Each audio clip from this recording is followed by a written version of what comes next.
Price lord. ನಮಗೆ ಕರ್ತನ ರಕ್ಷಕನೂ ಆಗಿರುವಂತಹ ಯೇಸು ಕ್ರಿಸ್ತರ ಅತಿ ಪರಿಶುದ್ಧವಾದ ನಾಮದಲ್ಲಿ ನಾನು ನಿಮ್ಮನ್ನು ಹೊಂದಿಸ್ತಾ ಮತ್ತೊಂದು ಸಂದೇಶ ಜೊತೆ ನಾನು ಮುಂದೆ ಬಂದಿದ್ದೀನಿ.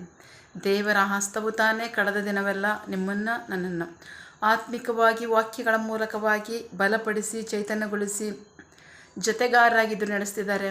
ವೈಯಕ್ತಿಕವಾಗಿ ನಮ್ಮ ಅವಶ್ಯಕತೆಗಳನ್ನ ಅಗತ್ಯಗಳನ್ನ ಪೂರೈಸಿ ನಾವು ಕೈಟ್ ಮಾಡ್ತಕ್ಕಂಥ ಕೆಲಸಗಳನ್ನ ಆಶೀರ್ವದಿಸಿ ಕಾದು ಪೋಷಿಸಿ ಜೊತೆಗಾರರಾಗಿದ್ದು ನಡೆಸ್ತಿರೋದಕ್ಕಾಗಿ ದೇವರಿಗೆ ಸ್ತುತಿಯೂ ಘನವು ಮಹಿಮೆ ಸದಾ ಕಾಲವು ಸ್ವಂತವಾಗಿರಲಿ. ಆಮೇನ್. ಈ ದಿನದ ಸಂದೇಶದ ವಾಕ್ಯ ಭಾಗ 1 ಕೊರಿಂಥದವರಿಗೆ 7ನೇ ಅಧ್ಯಾಯ 1ನೇ ವಾಕ್ಯದಿಂದ 5ನೇ ವಾಕ್ಯದವರೆಗೆ. 1 Corinthians chapter 7 1-5. ನೀವು ಬರೆದ ಸಂಗತಿಯನ್ನು ಕುರಿತಾಗಿ ಹೇಳುವುದೇನೆಂದರೆ, ಮದುವೆ ಮಾಡಿಕೊಳ್ಳದೆ ಇರುವುದೇ ಮನುಷ್ಯನಿಗೆ ಒಳ್ಳೆಯದು.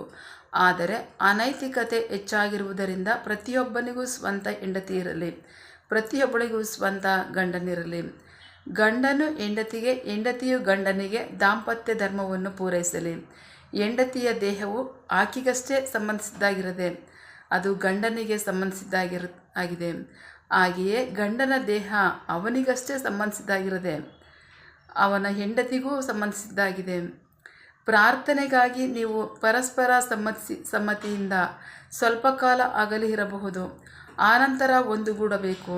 ಇಲ್ಲದಿದ್ದರೆ ಸೈತಾನನು ನಿಮ್ಮ ಸಂಯಮ ಇಲ್ಲದಿರುವುದನ್ನು ನೋಡಿ ನಿಮ್ಮನ್ನು ಶೋಧಿಸುವನು. ದೇವರಿಗೆ ಸ್ತೋತ್ರ. ನಾವು ವಾಕ್ಯ ಭಾಗ ನೋಡ್ತಾ ಇದ್ದೀವಿ. ಬಹಳ ಪ್ರಮುಖವಾಗಿ 1ನೇ ವಾಕ್ಯ 2ನೇ ವಾಕ್ಯ ಇದೆಯಲ್ಲ, ಅದು ಕರೆಕ್ಟಾಗಿ ದೇವರ ಚಿತ್ತಕ್ಕೆ ಯೋಜನೆಗೆ ಅದು ಮ್ಯಾಚ್ ಆಗಲ್ಲ. ನಾವಿನ್ನೂ ಸರಿ ಓದೋಣ 1ನೇ ವಾಕ್ಯ 2ನೇ ವಾಕ್ಯವನ್ನು.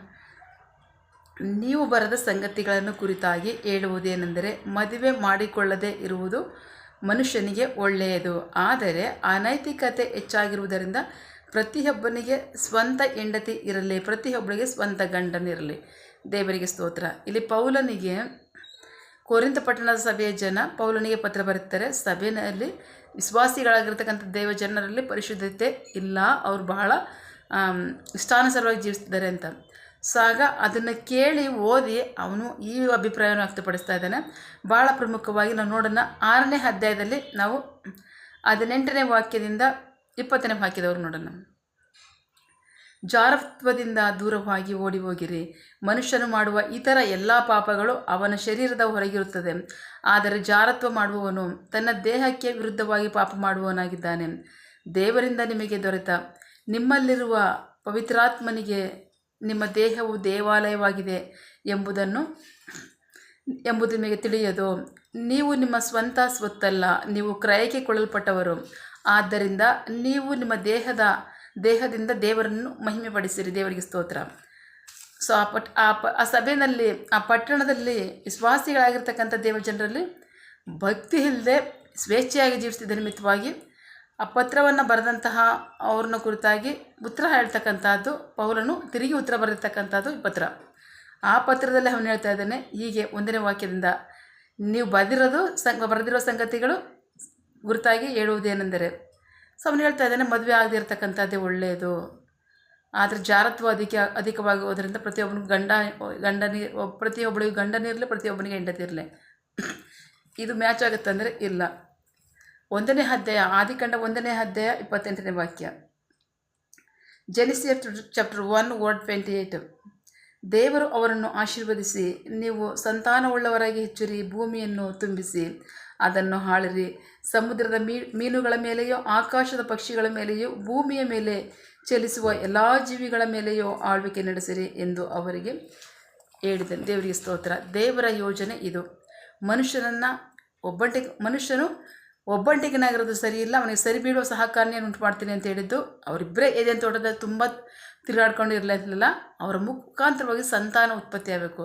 ಸೊ ಹಾಗಾಗಿ ಮನುಷ್ಯನ ಮಟ್ಟಕ್ಕೆ ದೇವರು ಕೊಟ್ಟಿರ್ತಕ್ಕಂಥದ್ದು ವಿವಾಹ ಜೀವಿತವೇ ಪರಿಶುದ್ಧ ಜೀವಿತ. ಇದು ದೇವರು ಮನುಷ್ಯನಿಗೆ ಅನುಗ್ರಹಿಸಿರ್ತಕ್ಕಂಥದ್ದು ಖಚಿತವಾಗಿ ಇದೇ ದೇವರ ಉದ್ದೇಶ. ಇದನ್ನೇ ದೇವರು ಅನುಗ್ರಹಿಸಿರ್ತಕ್ಕಂಥದ್ದು ಮನುಷ್ಯನಿಗೆ. ಹಾಗಾಗಿ ವಿವಾಹ ಜೀವಿತವೇ ಮನುಷ್ಯನಿಗೆ ಪರಿಶುದ್ಧ ಜೀವಿತ. ಆದರೆ ವಿವಾಹವಿಲ್ಲದೆ ಪರಿಶುದ್ಧರಾಗಿ ಜೀವಿಸೋಕ್ಕಾಗಲ್ಲ ಅಂದರೆ ಖಂಡಿತ ಅದು ಸಾಧ್ಯ. ಅದು ಎಲ್ರಿಗೂ ಅಲ್ಲ, ಯಾರಿಗೆ ಅನುಮತಿಸಲ್ಪಡುತ್ತೆ ಅವರಿಗೆ ಮಾತ್ರ ಅಂತ ಬೈಬಲ್ ವಾಕ್ಯ ಹೇಳುತ್ತೆ. ಸೊ ಹಾಗಾಗಿ ಪ್ರತಿಯೊಬ್ಬರು ಸಹ ವಿವಾಹವನ್ನು ಗೌರವಿಸಬೇಕು. ಅಷ್ಟು ಮಾತ್ರ ಅಲ್ಲ, ಅದು ಪರಿಶುದ್ಧವೂ ಮಾನ್ಯವೂ ಆಗಿದ್ದಾಗ ಅದನ್ನು ಅನುಸರಿಸಿ ನಡೀಬೇಕು. ಗಂಡ ಹೆಂಡತಿರ ಸಂಬಂಧವೇ ಅದು ಮಾನವ ಕುಲಕ್ಕೆ ಕೊಡಲ್ಪಟ್ಟಿರ್ತಕ್ಕಂಥ ಪರಿಶುದ್ಧ ಜೀವಿತ. ದೇವರಿಗೆ ಸ್ತೋತ್ರ. ಸೊ ಹಾಗಾಗಿ ಇಲ್ಲಿ ಕೊರಿಂಥದವರಿಗೆ ಬರೆದ ಪತ್ರಿಕೆ 7ನೇ ಅಧ್ಯಾಯದಲ್ಲಿ 3ನೇ ವಾಕ್ಯ ನೋಡೋಣ. ಗಂಡನ ಹೆಂಡತಿಗೆ, ಹೆಂಡತಿಯು ಗಂಡನಿಗೆ ದಾಂಪತ್ಯ ಧರ್ಮವನ್ನು ಪೂರೈಸಲಿ. ಇದು ಖಚಿತವಾಗಿ ಆಗಲೇಬೇಕಾಗಿರ್ತಕ್ಕಂಥ ದೇವರ ಯೋಜನೆ.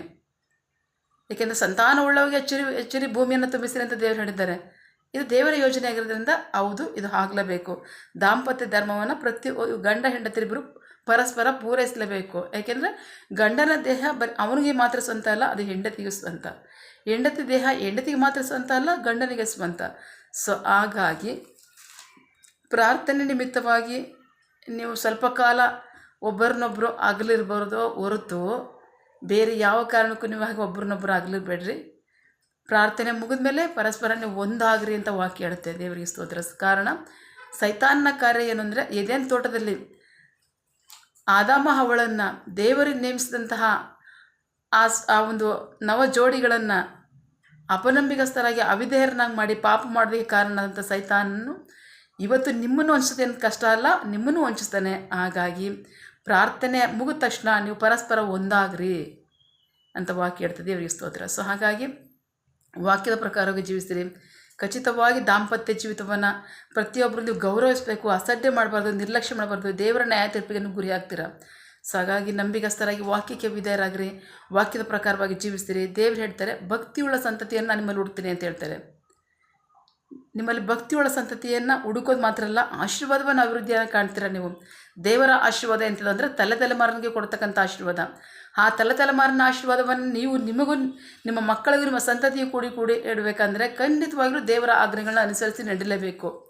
ಆಜ್ಞೆಗಳನ್ನ ಅನುಸರಿಸಿ ಅಂದಾಕ್ಷಣಕ್ಕೆ ಭಯಭಕ್ತಿ ತೋರಿಸ್ರಿ, ಮುಂಜಾನೆ ಎದ್ದು ಪ್ರಾರ್ಥನೆ ಮಾಡಿರಿ. ಈ ಥರ ಇಷ್ಟೇ ಅಲ್ಲ, ಆರಂಭದ ಆಜ್ಞೆ ಏನು? ಪರಸ್ಪರ ಗಂಡ ಹೆಂಡತಿರು ಒಂದಾಗಿರಬೇಕು, ಒಬ್ಬರನ್ನೊಬ್ಬರು ಗೌರವಿಸಬೇಕು, ದಾಂಪತ್ಯ ಜೀವಿತವನ್ನು ಪೂರೈಸಬೇಕು. ಗಂಡ ದೇಹ ಹೆಂಡತಿಗೆ ಮಾತ್ರ ಸ್ವಂತ ಅಲ್ಲ, ಹೆಂಡತಿ ದೇಹ ಗಂಡತಿಗೆ ಮಾತ್ರ ಸ್ವಂತ ಅಲ್ಲ. ಪರಸ್ಪರ ಇಬ್ಬರು ಒಂದೇ ಆಗಿದ್ದೀರಾ, ಒಂದೇ ಶರೀರವಾಗಿದ್ದೀರಾ. ಹಾಗಾಗಿ ನಿಮ್ಮ ಶರೀರವನ್ನು ನೀವು ಪ್ರೀತಿ ಮಾಡಿರಿ. ಪರಸ್ಪರಲ್ಲಿ ಅನ್ಯೋನ್ಯತೆ, ಸಾಮರಸ್ಯ, ಐಕ್ಯತೆ ಇರಲಿ. ಕುಟುಂಬವನ್ನು ಪ್ರೀತಿ ಮಾಡಿರಿ. ನಿಮ್ಮಲ್ಲಿ ನಾನು ಭಕ್ತಿಯೊಳ ಸಂತತಿಯನ್ನು ಹುಡುಕ್ತೇನೆ. ಅಷ್ಟು ಮಾತ್ರ ಅಲ್ಲ, ನಿಮ್ಮ ಸಂತತಿಗಳನ್ನು ನಾನು ಸಂತತಿಯಾಗಿ ಆಶೀರ್ವದಿಸ್ತೀನಿ ಅಂತ ಹೇಳ್ತಾರೆ. ಹಾಗಾಗಿ ಪ್ರೀತಿದ ಮಕ್ಕಳೇ, ದೇವರ ವಾಕ್ಯಕ್ಕೆ ನಂಬಿಗಸ್ತರಾಗಿ ವಿಧೇಯರಾಗ್ರಿ. ವಾಕ್ಯದ ಪ್ರಕಾರವಾಗಿ ಜೀವಿಸಿ ಆಶೀರ್ವಾದಗಳನ್ನ ನೀವು ಮಾತ್ರ ಅಲ್ಲ, ನಿಮ್ಮ ಮಕ್ಕಳಿಗೂ ಸಂತತಿಗೆ ನೀವು ಕೂಡಿಟ್ಟುಕೊಳ್ಳ್ರಿ. ಆಮೇನ್. ಪ್ರಾರ್ಥಿಸಿಕೊಳ್ಳೋಣ.